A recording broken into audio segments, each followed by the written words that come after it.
Olá, seja bem-vindo ao Evangelho para você, um canal que tem como objetivo a apresentação de temas cristãos aos seus interessados. Eu me chamo Joelho Rubens e estou me propondo a apresentar alguns vídeos sobre as doutrinas fundamentais do cristianismo, o que é designado pelos teólogos como teologia sistemática ou teologia dogmática.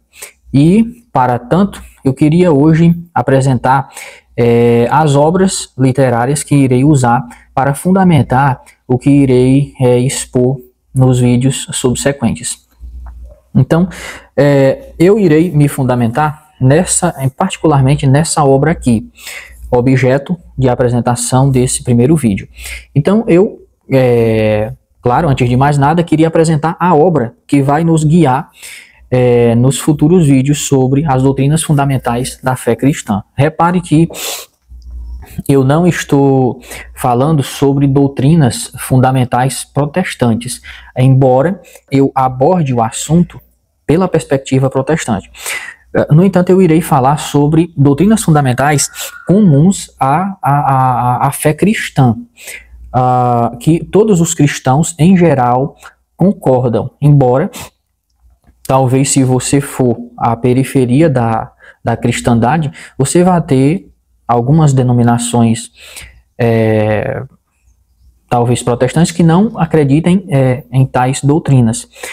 Mas, geralmente, todos os cristãos acreditam nas doutrinas fundamentais da fé cristã.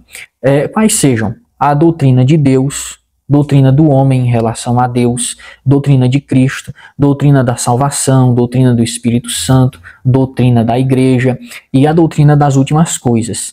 Nós iremos aprender as suas designações técnicas, como por exemplo, a doutrina de Deus ou teologia propriamente dita, doutrina do homem ou antropologia, doutrina de Cristo ou cristologia, doutrina do Espírito Santo ou pneumatologia e assim por diante.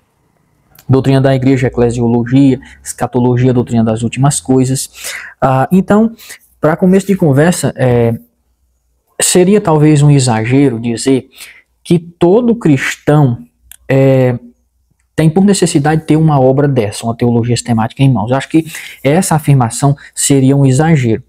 Por outro lado, eu acho que não é um exagero dizer que todo líder de jovem, todo pastor, tem por necessidade ter uma teologia sistemática dessa à mão. E, de preferência, ele colocar na cabeceira de sua cama.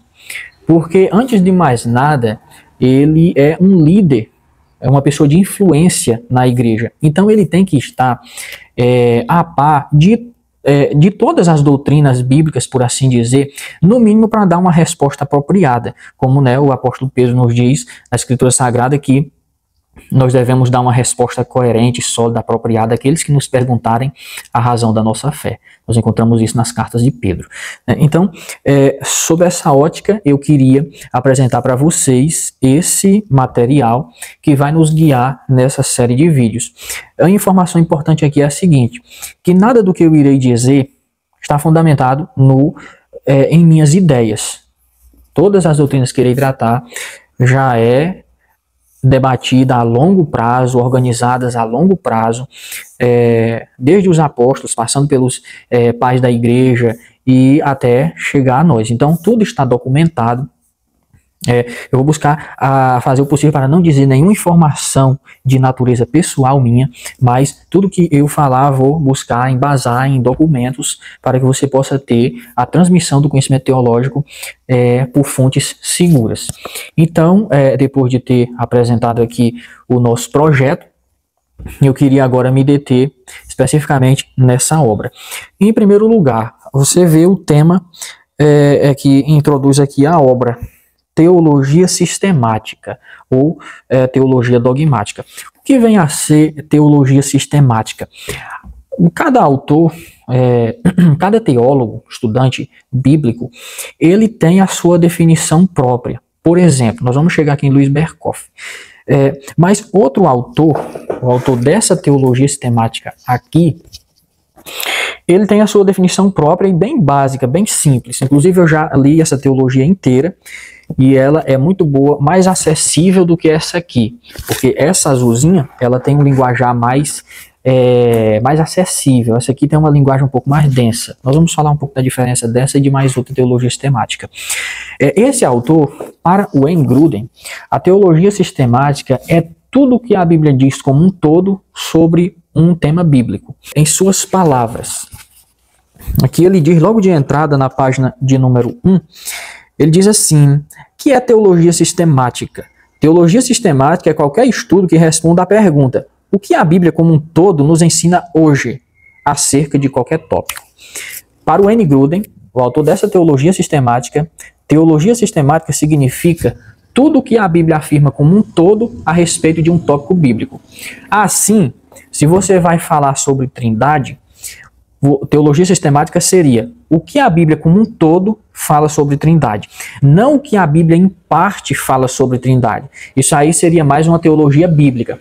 O que a teologia sistemática faz é um apanhado de todas as passagens em que trindade é mencionada e faz uma sistematização e uma análise comparada de todos os textos e traz um resumo geral. A Bíblia como um todo diz que trindade é isto, na perspectiva cristã protestante. Então, trindade seria que existe um único Deus subsistente em 3 pessoas distintas. Essa é a definição trinitária de trindade, definição sistemática trinitária de trindade. Então, para o Wayne Grudem, o que é teologia sistemática? O que a Bíblia como um todo afirma sobre qualquer tópico intrabíblico. Agora, para Louis Berkhof, a teologia sistemática é uma ciência que está responsável por tomar todas as doutrinas bíblicas e organizá-las em tópicos e analisá-las. Então, para Berkhof, teologia sistemática é a organização, o sistema de todas as doutrinas bíblicas. E aqui a sua definição, ela deriva por influência do teólogo Herman Bavinck, que tem muita influência sobre Louis Berkhof. Há alguns autores que dizem que Louis Berkhof fez um apanhado de toda a dogmática reformada de Herman Bavinck para compor aqui o seu livro, né? Mas eu já dei uma lida geral nessa teologia e vi que ele faz só não com o Herman Bavinck, mas sobre vários outros autores são chamados por Louis Berkhof para debater as doutrinas fundamentais da fé cristã. O que é a teologia sistemática para Louis Berkhof? É a disciplina bíblica que está responsável por organizar todas as doutrinas bíblicas e expô-las e explicá-las. Agora eu queria trazer à mesa mais uma definição. A definição do influenciador desse autor aqui, Louis Berkhof, o Herman Bavinck. O que é teologia sistemática para ele, ou melhor dizendo, o que é dogmática, ou teologia dogmática para Herman Bavinck? Simplesmente, claro que ele tem outras definições mais densas, eu queria trazer aqui apenas uma mais simples dele, de memória. Para Herman Bavinck, teologia dogmática seria então o sistema dos artigos de fé. Pronto. Então, algumas coisas sobre essa definição, esta última definição. O sistema dos artigos de fé. Temos que saber o que são artigos de fé. São propriamente os dogmas. O que é um dogma? Da palavra grega doken, que significa coisa estabelecida, ser da opinião. Esse conceito grego aplicado à cristandade significa que dogma aplicado à religião seria então verdades estabelecidas na escritura sagrada como coisas que devem ser cridas. Em outras palavras, coisas que devem ser cridas são dogmas. Dogmas são inquestionáveis. Trindade é um dogma, é inquestionável. Você pode discordar de algumas coisas, mas trindade é um dogma. O conceito teológico de Jesus Cristo ser Deus é um dogma. O cristão não pode duvidar disso. Então, como você conhecer um dogma? É aquela verdade estabelecida sobre a qual você, cristão, não pode discordar. Isso é um dogma. O que seria, então, na perspectiva de Herman Bavinck, teologia dogmática? O sistema desses dogmas. Teologia dogmática, então, é a disciplina científica que pega todos esses dogmas que você encontra, por assim dizer, desorganizados na escritura, no Antigo Testamento, outro no Novo Testamento, espalhados, desorganizados, por assim dizer, não que a Bíblia seja desorganizada, pelo contrário, não é. A dogmática toma todos esses dogmas e ordena sistematicamente e expõe ao cristão. Então, teologia sistemática é uma teologia organizada. Bem, tendo definido o que é teologia sistemática, agora nós iremos para a obra propriamente dita. Essa obra, a Teologia Sistemática, produzida por Luiz Berkoff, ela foi traduzida para o Brasil pela editora Cultura Cristã. Essa aqui é a 4ª edição e foi reimprimida várias vezes. Primeira edição em português, 1990 a 1998. Segunda edição em português, 2001. Reimpressões de 2002, 2004.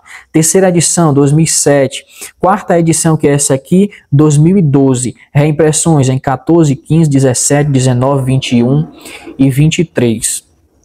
Então, aqui nós já podemos observar que é uma teologia sistemática muito importante em solo brasileiro, dada as várias reimpressões a que ela já tem passado. Ela está basicamente dividida em 6 partes. A primeira parte, a doutrina de Deus, doutrina do homem em relação a Deus, a pessoa e a obra de Cristo, aplicação da obra da redenção, a igreja e os meios de graça e a doutrina das últimas coisas ou escatologia. Vamos falar um pouco aqui do autor da obra, para depois a gente entrar no conteúdo da obra. Quem é Luiz Berkoff? E eu vou ler para você o que está aqui na própria teologia. Luiz Berkoff, nascido em 1873 e sua morte foi em 1957, foi um teólogo dos mais notáveis entre os teólogos sistemáticos de seu tempo e continua a influenciar estudantes e pesquisadores ainda hoje. Sua teologia sistemática, publicada pela editora Cultura Cristã, continua a ser, depois de muitos anos e seguidas reimpressões, o livro-texto dos melhores cursos de teologia do país, de orientação reformada ou não. Então, Luiz Berkoff foi esse teólogo aqui, doutor e teólogo tremendo. Mas aqui diz que ele foi professor do Calvin Theological Seminary, em Grand Rapids, Michigan. Doutor em teologia, nascido na Holanda, migrou para os Estados Unidos e tornou-se um dos mais notáveis teólogos do século XX. Tanto que tem influenciado a teologia mundial e, aqui trazendo para o nosso campo, a teologia brasileira. E qual é o viés dessa teologia? Ela é de natureza reformada.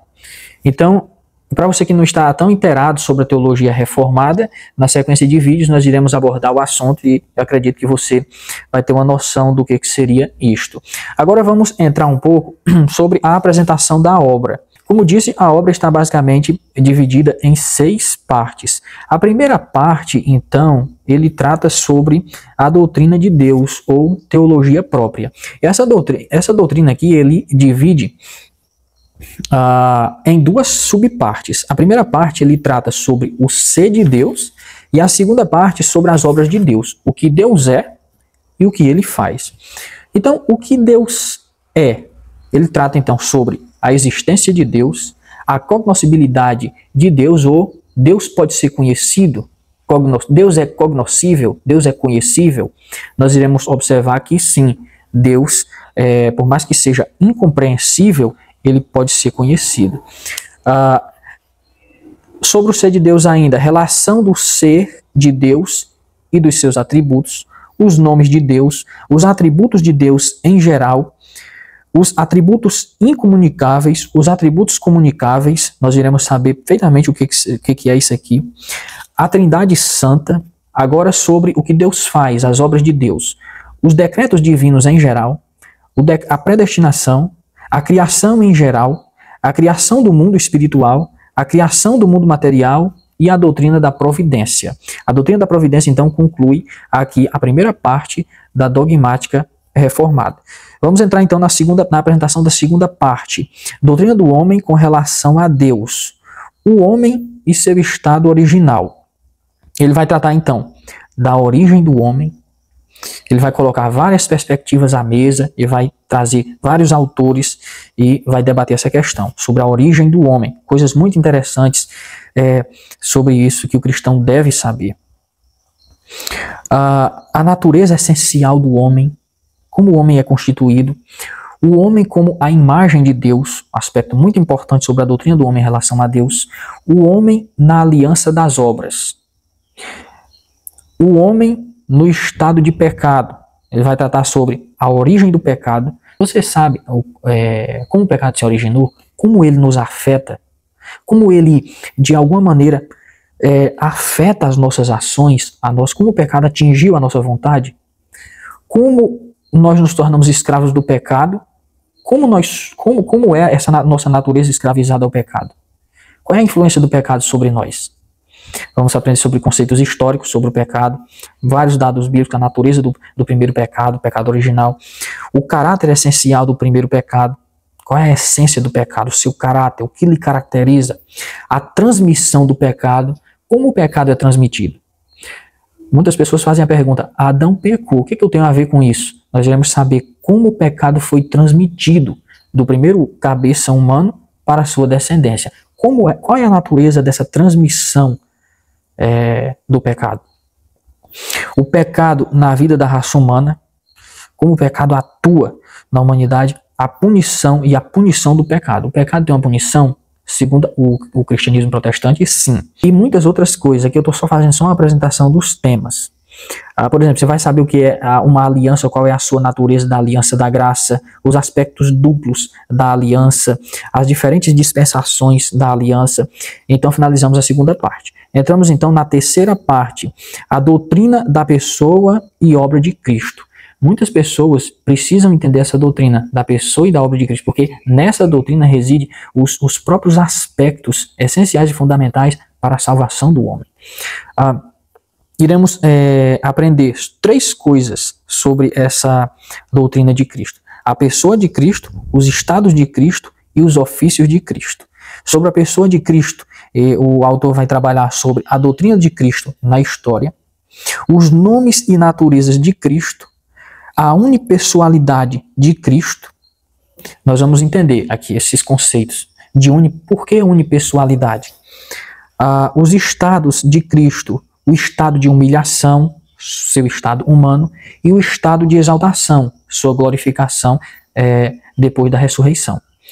Os ofícios de Cristo, ofício profético, ofício sacerdotal, a causa e a necessidade da expiação. Você vai saber o que é expiação, não vou entrar agora nos detalhes.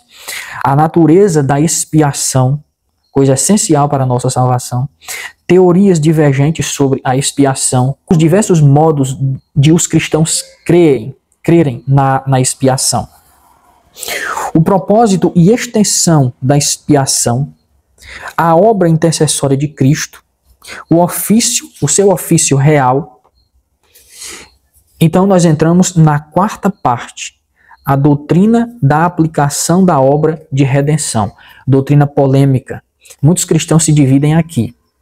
Nessa doutrina, nós iremos aprender sobre a soteriologia geral. Você vai saber o que é soteriologia.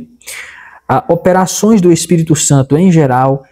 Você vai ser introduzido aos conceitos de graça comum e revelação geral, revelação especial, vocação em geral e vocação externa, o chamado de Deus para a salvação, regeneração e vocação eficaz. Eu sei muito bem que são conceitos que talvez você nunca tenha escutado, mas são essenciais para a sua vida cristã, para o seu crescimento espiritual na fé cristã. São nomes que, repito, talvez você nunca tenha escutado, mas quando você aprender sobre esses conceitos, você vai ser eternamente grato a Deus. Isso aí eu tenho certeza. Seja você instruído ou não, quando você aprender sobre esses conceitos, você vai ser eternamente grato a Deus. Você sabe o que é conversão? Se você for evangélico, protestante, você já passou pela conversão. Ela é um ato instantâneo? Ela é um processo? O que é a regeneração? O que é o novo nascimento? Como essas coisas se dão? Como Deus atua na alma humana, colocando o princípio da vida para que ele possa ser regenerado. Você pediu para nascer de novo? Você pediu para ser regenerado? Daí se pressupõe que Deus atuou em você antes de você saber. Deus fez com que você nascesse de novo antes de você pedir. Algo que precede até o seu conhecimento de Deus aconteceu para que você viesse a conhecer Deus. Então, são coisas extremamente importantes que, repito, você será eternamente grato a Deus. O que é fé? Qual é a sua natureza? Como ela atua em você? O que é a doutrina da justificação? Como você encontra paz diante de Deus? Como um pecador encontra paz diante de um Deus justo? É a doutrina da justificação. Deus nos declara justos com base na obra de Cristo. Nós vamos aprofundar esses temas. O que é santificação? Você já se perguntou? São conceitos tão básicos, mas se alguém disser assim, me defina o que é justificação, o que é santificação, será que você é capaz de definir santificação? E a perseverança dos santos. Como um cristão verdadeiro, ele persevera até o último dia. O cristão verdadeiro pode perder a salvação? Ele pode viver nessa insegurança de hoje ser salvo, amanhã não ser, depois da manhã ser salvo e depois não ser? Nós iremos responder essas perguntas. Quinta e penúltima parte, a doutrina da igreja e dos meios de graça. Nós iremos aprender muitas coisas sobre a doutrina da igreja, sobre os meios de graça. Quais são os meios que Deus aplica ao homem pelos quais o homem é salvo? Vamos então para a sexta parte. Ainda sobre a penúltima parte, a doutrina da igreja, nós iremos aprender o sistema de governo da igreja, se é o sistema congregacional, sistema adaptado pelas igrejas batistas, se é o sacerdotal, sistema adaptado pela igreja católica, se é o sistema presbiteriano, sistema adotado pela igreja presbiteriana, se é o sistema episcopal, geralmente adotado pela igreja, a igreja episcopal, a igreja, se eu não me falha a memória agora, a igreja anglicana. Nós vamos aprender sobre tudo isso. Qual é a natureza da igreja? O que é uma igreja saudável? Qual é o papel e a função da igreja neste mundo? Então nós entramos na sexta parte, a doutrina das últimas coisas, ou a escatologia. Nós vamos aprender então o que é escatologia individual e o que é escatologia geral. Sobre escatologia individual, as últimas coisas do que acontecerá sobre você, sobre o ser humano. Qual é o estado final do ser humano? É a morte? Com a morte tudo acaba? Ou há algo mais além disso? Morte física? A alma é imortal? Ou a alma é mortal? Vamos aprender sobre o estado intermediário. O homem morre. Onde é que ele fica? Ele vai diretamente para o céu? Ele vai para o desprezo eterno? Onde é que ele fica? Uma vez que vai ter o julgamento final, onde ele fica aguardando até o momento de julgamento final, de juízo final? É o estado intermediário. Para onde ele vai? Ele vai direto ao céu? Vai direto ao desprezo eterno? Onde é que ele fica? Ele fica dormindo? Uma doutrina a que os adventistas são adeptos. Ele fica acordado? Ele fica consciente? A alma sobrevive à morte do corpo? Tudo isso nós iremos discutir sobre a escatologia individual. Escatologia geral, iremos ver sobre a segunda vinda de Cristo. Cristo virá uma segunda vez para fazer várias coisas. Nós iremos ser introduzidos aos conceitos de milenistas, pessoas que acreditam no milênio, a ressurreição dos mortos. Os mortos vão ressuscitar? Sim. Como? Quando? Como se dará essa ressurreição? Quem são os que irão ressuscitar para a vida? Quem são os que irão ressuscitar para a morte? O juízo final. Como se dará o juízo final? Qual é a natureza do juízo final? Quem julgará no juízo final? Quem sairá do julgamento justificado? Quem sairá condenado? O que se dará depois do juízo final? Qual é o estado eterno e o estado final? Né? Então, todas essas são coisas que nós iremos nos debruçar e, se Deus permitir, aprender. Nota conclusiva. Esse não vai ser um estudo exaustivo e nem profundo. Vai ser algo amplo que busca atender ou cobrir as 6 doutrinas cristãs fundamentais aqui apresentadas, Porém, não será algo profundo. Isso nós faremos, se Deus permitir, em outras oportunidades. Agora, para concluir, nós iremos fazer alguns vídeos sobre as doutrinas fundamentais da fé cristã. Repetindo, a doutrina de Deus, a doutrina do homem, a doutrina de Cristo, a aplicação da obra de redenção, a doutrina da salvação, a doutrina da igreja e a doutrina das últimas coisas. O que nós iremos ganhar com isso? Há muitas vantagens. Eu diria que uma das principais é a sua proximidade com Deus. Você conhecerá melhor o Criador de todas as coisas e o Criador da sua vida. Você descobrirá como Deus, antes de você perceber, ele atuou na sua alma para lhe fazer nascer de novo. Duas coisas você não pede para fazer porque é impossível. Primeira, o seu nascimento físico, não dá para se pedir para nascer. Primeiro, antes de nascer você não existe. Mas Deus fez você nascer. Segunda coisa que você não pode fazer, pedir para nascer de novo. Ah, mas eu pedi para nascer de novo. Quando você pediu, isso já é uma evidência de que você nasceu de novo. Ninguém pede para nascer de novo sem Deus ter tocado, porque primeiro, ele nem sabe sobre as coisas. Segundo a linguagem de Paulo em Efésios 2, ele está morto em seus delitos e pecados, morto não decide nada. Segunda coisa é essa, você não pede para nascer de novo, você não pede para ser regenerado. Uma vez que isso é verdade, que essas duas coisas são verdade, você não pede para nascer fisicamente, você não pede para nascer espiritualmente, alguém atuou em você antes de você ser chamado à existência e ser chamado à vida espiritual. Quem? Deus atuou em você.